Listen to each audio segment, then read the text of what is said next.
عرض کرنا یہ ہے، سب سے پہلے ہماری ماں بہنیں بھی، ہماری بہو بیٹیاں کافی بڑی تعداد میں دور دور سے سخت گرمی میں تکلیف میں آ کر کے بیٹھی ہوئی ہیں اور سن رہی ہیں، تو سمجھ لو ہمارے اوپر ہمارا حق سب سے پہلے ہے۔ اپنی اصلاح کی فکر کرو۔ ہر بھاوج کو ننن کی اصلاح کی فکر ہے، اپنی اصلاح کی فکر نہیں ہے۔ ننن کو بھاوج کو شریف بنانے کی فکر ہے، اپنی خباثتوں کا کچھ احساس نہیں ہے کہ میں اپنی فکر کروں۔ اور جو ہے ساس کو بہو کی فکر ہے اور بہو کو ساس کی فکر ہے، سب کو دوسرے کی ہے۔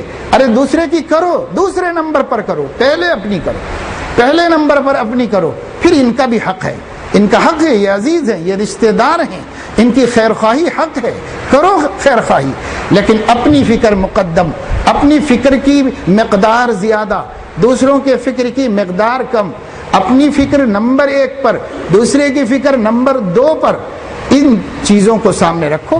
جب ہماری فکر زیادہ ہوگی تو ہم جب اپنے عزیز میں، رشتہ دار میں، ساس میں، بہو میں، ننن میں، بھاوج میں، کسی میں بھی رشتہ داروں میں جب ہم کوئی عیب دیکھیں گے تو اپنی فکر چونکہ زیادہ ہے اس لیے اپنے 2 عیب نظر آئیں گے اور ان کا 1 عیب نظر آئے گا، تو ہم کہیں گے اصلاح کی تو زیادہ ضرورت مجھے ہے، لیکن اس کی بھی یہ برائی دور ہو جانی چاہیے، آخر ہماری بہو ہے، اس میں یہ برائی نہیں ہونی چاہیے۔ تو جب اپنے عیوب کے احساس کے ساتھ، اپنی ندامت کے ساتھ وہ کہے گی تنہائی میں بلا کر اپنے کمرے میں کہ دیکھو بیٹی تم نے یہ کام ایسا کیا ہے، ایسا نہیں کرنا چاہیے، بری بات ہے، میں بھی بہت سی کوتاہیوں میں مبتلا ہوں، میرے لیے بھی دعا کرو اللہ مجھے نیک بنا دے، اور بیٹا تم تو ہماری اولاد ہو نا، ہمارے لیے تم ہماری آنکھوں کی ٹھنڈک ہے، تمہارے گود میں تمہارے بچے پلنے والے ہیں، وہ ان عیوب سے محفوظ ہو جائیں، اس کو اصلاح کر لو، آئندہ پھر کبھی ایسا نہ کرنا۔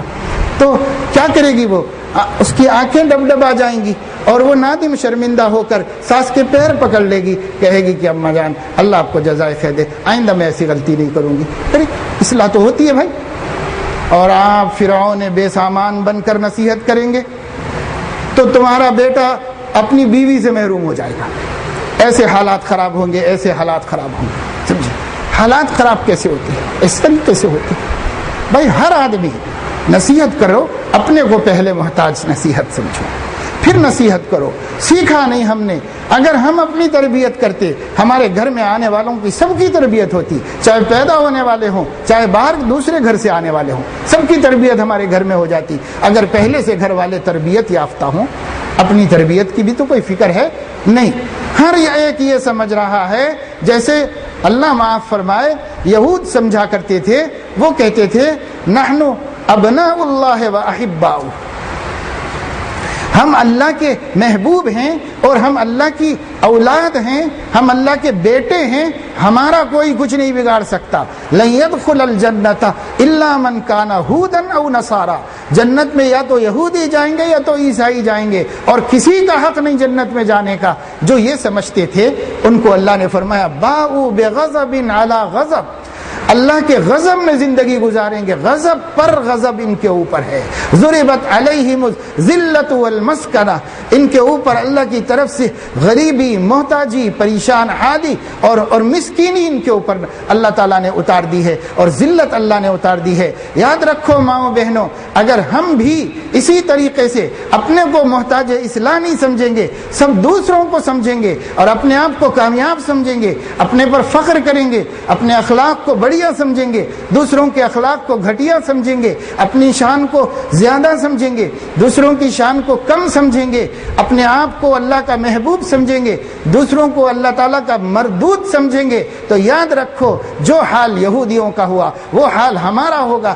اللہ تعالیٰ کی طرف سے اعلان ہوگا باءوا بغضب علی غضب۔ دیکھ لو ایسے گھروں کا حال جن گھر میں سب دوسروں کو ذلیل سمجھتے ہیں، اپنے کو بہت شاندار سمجھتے ہیں، ان گھروں میں سوائے غضب کے، مسکنت کے، ذلت کے اور کچھ نہیں۔ ان گھروں میں سکون نہیں، ان گھروں میں محبتیں نہیں، ان گھروں میں مودتیں نہیں، ان گھروں میں کوئی کسی سے خوش نہیں، اس گھر میں مسرت اور مٹھاس نام کی کوئی چیز نہیں ہے۔ ان کے فریج فروٹ سے بھرے ہوئے ہیں، ان کے گھروں میں مشروبات کے ڈھیر لگے ہوئے ہیں، روزانہ نت نئے پکوان ہو رہے ہیں، ایک سے اعلیٰ قسم کے سامان آتے جا رہے ہیں، راحت اور عیش اور آرام کی لاکھوں کروڑوں کی دولتیں ان کے گھر میں موجود ہیں، باغیچے بنے ہوئے ہیں، پارک ہیں، لان ہیں، سب کچھ ہیں، لیکن ان کی زندگیاں کڑوی ہیں اور ان کی زندگیاں تلخ ہیں، کیونکہ اللہ تعالیٰ نے قرآن مجید میں صاف فرما دیا وَمَن يَعْشُ عَن ذِكْرِ الرَّحْمَٰنِ نُقَيِّضْ لَهُ شَيْطَانًا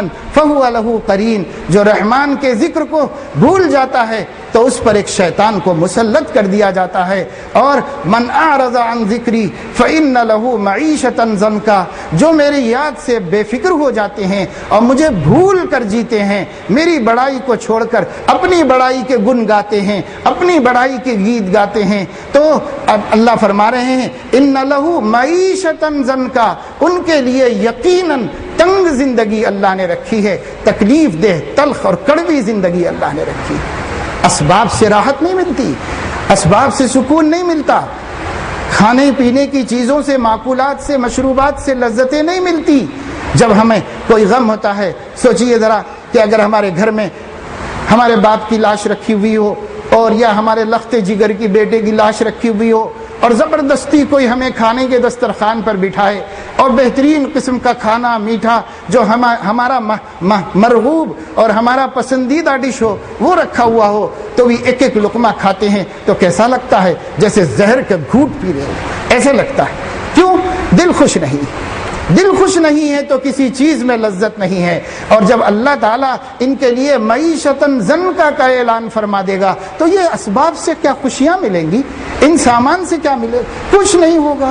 10 لاکھ کا جہیز لے کر آئے اور 2 مہینے میں واپس ہو رہا ہے، 2 مہینے میں واپس ہو رہا ہے، بچی بھی جا رہی ہے اور جھگڑے بھی ہو رہے اور جو ہے ڈوری کیس ہو گیا ہے، ذلتوں کے ساتھ پکڑے جا رہے ہیں، پولیس والے لے جا کر جیل خانے میں پھینک کے آ رہے ہیں، سب ہو رہا ہے۔ کیوں ہو رہا ہے بھائی؟ اگر انہی سامان میں عزتیں تھیں اور اسی میں راحتیں تھیں اور اسی میں خوشیاں اور لذتیں تھیں تو کیوں نہیں ملی؟ اس لیے نہیں ملی۔ من اعرض عن ذکری فإن له معیشة ضنکا۔ اس لیے ماؤں، بہنوں، بچیوں، اپنی زندگیوں کے بارے میں سوچو، اپنے آپ پر رحم کرو، اپنا فکر سب سے پہلے کرو۔ میں اچھی ہو جاؤں جہاں میں مجھ سے زیادہ برا کوئی نہیں ہے، سب سے بری میں ہوں اور میں سب سے پہلے اچھی ہو جاؤں گی۔ میں اگر اچھی ہو گئی مرنے تک تو بھی میری کامیابی ہے، بس دوسری اچھی ہوتی ہے کہ نہیں ہوتی ہے اس کی بلا سے میری ذمہ داری نہیں۔ مجھے محبت ہے، سمجھا دوں گی، حکمت سے بتلا دوں گی۔ ذلیل کرے بغیر نکیر کرو، ذلیل کرے بغیر نکیر کرو۔ وہاں بیٹھ کے تخت پہ سے ہی پکارا کرو ایسے وقت جب کہ مہمان آئے ہوئے ہیں اور ایسے وقت میں گھر میں دوسرے لوگ آئے ہوئے ہیں یا بیٹیاں آئی ہوئی ہیں، اب ان بیٹیوں کے سامنے پکارا کر کر کے بہو کی برائی کر رہے ہیں تو کیا ہوگا بھائی؟ کبھی اصلاح ہوگی؟ کبھی نہیں ہوگی، کبھی اصلاح نہیں ہوگی۔ اصلاح کا یہ طریقہ نہیں ہے۔ اکیلے میں بلاؤ، پیار دو، محبت دو اور اس سے کہو بیٹی یہ اچھی چیز نہیں ہے، اس کی اصلاح کر لو۔ تو 1 وقت کہو، 2 وقت کہو، 10 وقت کہو، بہو کو کہو، بیٹیوں کو سکھاؤ، سب کو سکھاؤ۔ آج تو ایسا ہو گیا ہے کہ صاحب بیٹیوں کی ہر برائی کی تائید کرو اور بہوؤں کی ہر برائی کی تنقیص کرو، ان کی اچھائیوں پہ بھی کچھ تہمت لگاؤ۔ کوئی اچھا بھی کرے تو اس میں بھی یہ نکالو۔ تو نہیں، یہ ٹیڑے اڑنے والی بات سنی ہوگی نا آپ نے، حضرت حکیم الامت رحمت اللہ علیہ کے مواعظ میں ہے کہ ایک اللہ والے صاحب تھے، بڑے بزرگ تھے، صاحب تصرف، مگر ان کی بیوی ان کو اللہ والا مانتی نہیں تھی۔ سارا محلہ مانتا تھا، سارا شہر مانتا تھا، وہ بیوی نہیں مانا کرتی تھی۔ تو ایک دن ایسا ہوا کہ کوئی ان کو ایسا تصرف کا موقع آیا کہ اس تصرف سے وہ ہوا میں اڑتے ہوئے کہیں چلے گئے، اور ایسا ہونا کوئی بڑی بات نہیں۔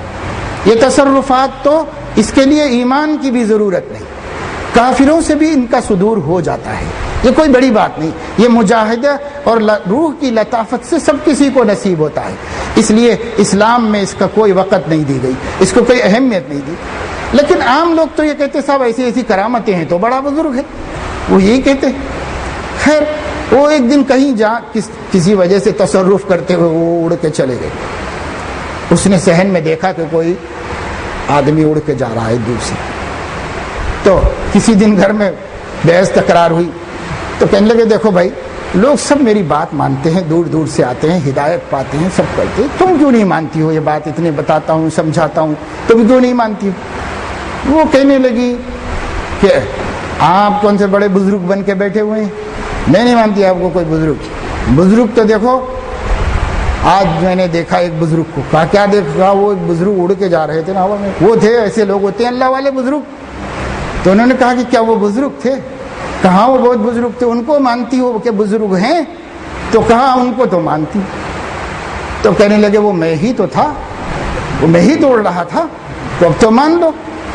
تو بیوی کیا کہنے لگی، اچھا آپ تھے، تبھی تو میں کہوں کہ ٹیڑھے ٹیڑھے کیوں اڑ رہے ہیں، ٹیڑھے ٹیڑھے اڑ رہے تھے نا. تو بھائی آدمی کو اگر نہیں ماننا ہے تو کمال بھی عیب نظر آتا ہے، اور اگر آدمی کو عقیدت ہو جائے تو عیب بھی کمال نظر آتا ہے، اور کمال عیب نظر آتا ہے جب عقیدت نہیں ہوتی. بس یہ انسانی فطرت ہے.